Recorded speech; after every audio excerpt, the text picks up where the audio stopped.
अभ्यास 90। उपसभा अध्यक्ष महोदया, जो विधेयक सदन के सामने प्रस्तुत है उसमें राष्ट्रीयकरण की जो बात आई है उसका तो मैं समर्थन करता हूँ, लेकिन जिस ढंग से यह विधेयक लाया गया है उसका मैं विरोध करता हूँ। विरोध इस मायने में करता हूँ कि जब से इस देश में योजना शुरू हुई है उसके लिए रुपए की कमी बराबर महसूस की गई है और बीच बीच में आंदोलन उठते रहे हैं। बीमा कंपनी, चाहे वह लाइफ इंश्योरेंस कंपनी हो या जनरल इंश्योरेंस हो, इसका राष्ट्रीयकरण हो, इस तरह का आंदोलन बराबर चलता रहा है। इसके बाद जब से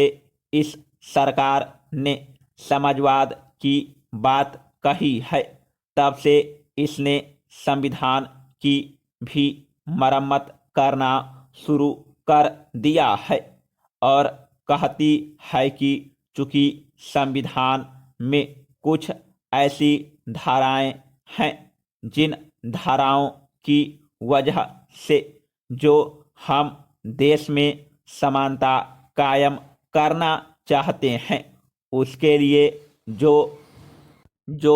मुआवजे की बात उठेगी वह कानून के मुताबिक हमको देना पड़ेगा और तब कोई बड़ी बात हम नहीं कर सकेंगे। लेकिन उन दोनों बातों को कहने के बाद भी जिस ढंग से यह विधेयक इस सदन के सामने लाया गया है, मैं समझता हूं कि वे सारी बातें सिर्फ सरकार के कहने के लिए हैं, समय पर अपना काम चलाने के लिए हैं, लेकिन दिल से सरकार यह महसूस नहीं करती है कि जो देश की योजना है उस योजना को चलाने के लिए सचमुच में जो देश के गरीब लोग हैं उनके हित की रक्षा के लिए हमको रुपए का प्रबंध करना चाहिए। ऐसा वह शायद नहीं समझती है। उसी तरह से जिस ढंग से संविधान की मरम्मत की गई उसमें भी सिर्फ प्रॉपर्टी के बारे में मरम्मत होनी चाहिए थी,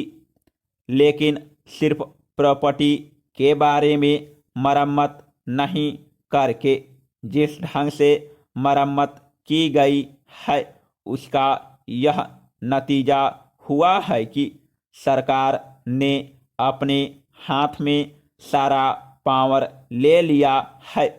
और आज अगर कोई आदमी इस बात को कोर्ट में ले जाना चाहे तो